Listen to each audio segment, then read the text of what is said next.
Hey guys, what's going on? It is Nick from DesignsAcademy, and today I am going to be bringing you guys a tutorial on making portraits and animals in a low poly style in Photoshop CC 2015. Now you can apply this technique to anything that you want to turn into a low poly art piece. The example I'm going to be showing you today is an animal. Very easily applied to animals. You could do this for basically anything that you want to turn into a cool low poly style. So I've got a few examples pulled up here. These are some portraits of people. It's Tyler the Creator. I have another person here. I think this is just some random dude, but you can see that basically what this is doing is taking the shadows of someone's face and breaking them up into little triangular and geometric planes. For today's video, we're going to be doing just like this piece is and sticking with only triangles because I think it gives it a really good stylized look. But you can kind of go into more like trapezoid shapes and shapes with more than 3 vertexes, but I think it looks really good with the triangles, so that's what we're going to do today.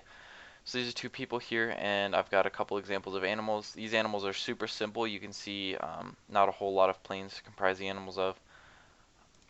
We've got an owl. This one's a little higher detail. Looks a little bit more realistic because there's more planes. You can see the eyes, these triangles capture reflections super well. And we've got a fox that is a little simpler, but gets more detailed in the eyes to make them reflect nicely, but still really cool all the same. So I'm going to be showing you guys how to do this today. Super easy. I found an easier method today as opposed to how I was doing this before. So I figured I would show you guys. I'm going to open the example that I started earlier. I started a raccoon earlier.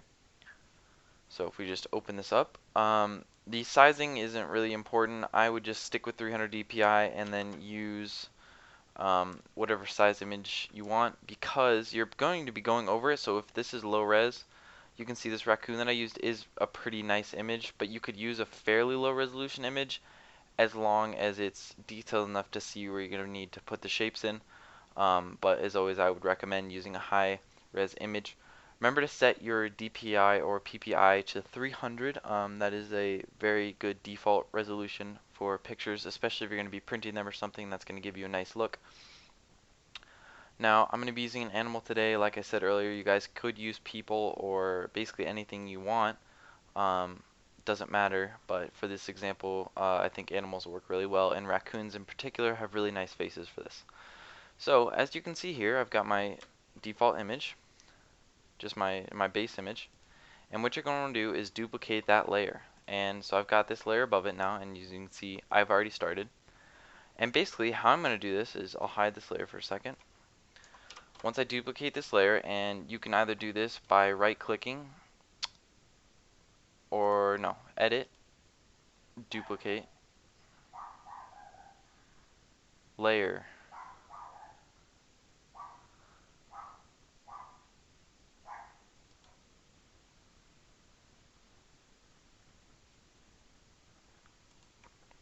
Alright, sorry about that guys, I for some reason could not remember how to click and duplicate a layer. It is right click on the layer and click duplicate layer. Or what I've been doing is Control J. I've been doing that for a long time, so it was very difficult for me to find the other way. But I figured I'd tell you guys both ways. If you learn Photoshop a lot, you should definitely learn all the shortcuts because it makes it a whole lot easier. But Control J to duplicate our layer, so now we've got 2 of them. Just ignore these top layers, I'll throw them in a group right here. Now on this top layer, this is where we're going to be doing the editing. So we're never really going to edit the bottom picture, and that's basically going to give you a fail-safe of a picture that's never actually edited, which can be helpful sometimes.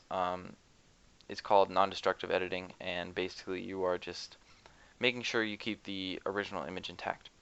So on this layer, this is where we're going to be adding all of our little polygons, and we are going to giving it that low poly style. Now, depending on how detailed you want this to look, if you want it to look more realistic, you're going to have to add more triangles. If you want it to look less realistic and more of a stylized effect, you're going to want to have less triangles. It's all up to you. You can see for this example right here, I've gone with kind of a happy medium like we were seeing earlier in some of the examples. Not a whole lot of polygons up in this area, but as you can see, the eyes, you can't really tell a whole lot of difference between the low poly eye and the normal eye, just because I've put if we zoom in here, quite a few little triangles in the eye to get those reflections really nice. And I think it looks really good. So with that being said, I'm going to jump in and do this sort of happy medium. You guys can decide what you want to do. And the tool we're going to be using today is not the brush tool. We're going to be using the polygonal lasso tool, not the normal lasso tool, because that is just organic shapes, whatever you draw. That's what it's going to select. The magnet lasso tool is going to grab onto contrast and kind of trace around the outside. Not good for this. This does have uses, don't get me wrong. It's just not exact enough for what we're going to do today. The polygonal lasso tool is going to be perfect for us because it's going to be very easy just to create triangles. So once we've got our polygonal lasso tool selected and our top layer selected, you're going to zoom in a little bit, and don't zoom in too much because you still want to be able to see the general shape and see where you're putting the triangles. Now we're going to start clicking around and adding our triangles. So for this we're going to be using a filter. So let's grab a triangle right here. You're just going to want to try and kind of grab triangles that blend into a certain area in the face. Like I've got this whole kind of shade right here, and we're going to use the blur to fill this triangle. And this is what makes it really easy rather than right clicking and filling with color and like eyedrop sampling around all of it. We're going to get something that just averages all of the color in this triangle. So with this selected, after you've drawn it with the lasso tool, you're going to go to filter, blur, average. And that's just going to grab all of the average in that triangle, and it's going to fill the triangle with it. So we've got this nice kind of gray purple, and to deselect this we're just going to do Control D, or I think you can do edit deselect, something like that. I'm not sure. I would use Control D. It's going to make your workflow go a lot faster. So basically all you're going to do after that is just go around. You're going to want to make sure that you overlap the triangles just a little bit, just to make sure that the colors, that there's no like little gaps in between the colors, like just like that. You don't want that because at the end the image is going to look pretty crap if you do this all over the place. Like for example, if I'm putting a triangle right here and I leave this little gap right here,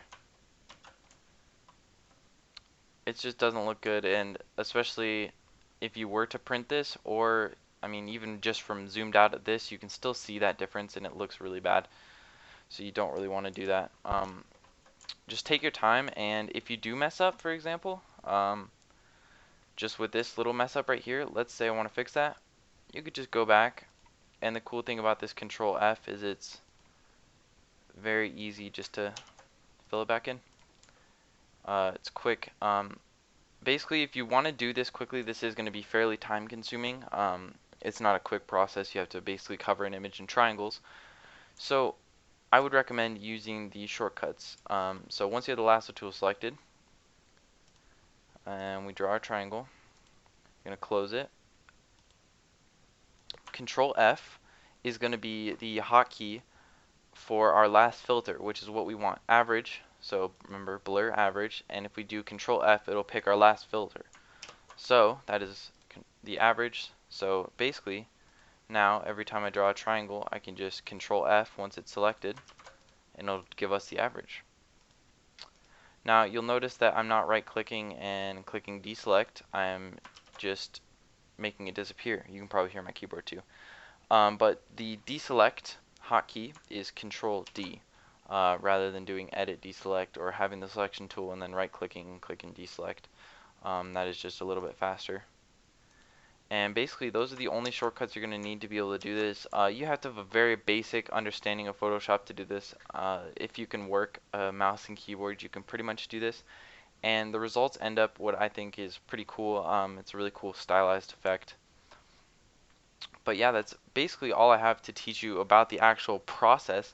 Other than, try and follow the lights and shadows. Like for this, maybe add one triangle here for this highlighted patch. You just want to follow everything. Like if there's reflection in eyes, try and capture the reflection because that'll make it look really nice.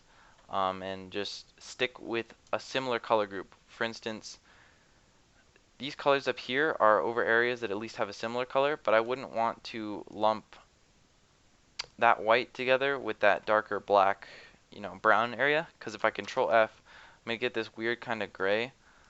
And if you can see around it a little bit, it doesn't match either of these colors at all. You're just getting, because you're grabbing the average out of the whole triangle area. So you're just kind of grabbing a dark and a light and getting this kind of gross gray where it should either be a light or a dark. So it doesn't really work. But yeah, that's just something to keep in mind. Just keep the triangles in areas that match the same color. I'm going to finish up the example that I started earlier just so you guys can see what it looks like once you're done. And I will be back in a little bit.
Alright guys, I finished up the nose on the raccoon and started on the other side of the face, but I do have to go, so unfortunately I am going to have to stop working on this. I will finish this and show you guys sometime in a later video, but I think what I've done so far gives you guys a good example of what this is going to end up looking like if you decide to, put in some time and crank one of these out, because it definitely is time consuming, but I think the result's well worth it if you take your time and do it well.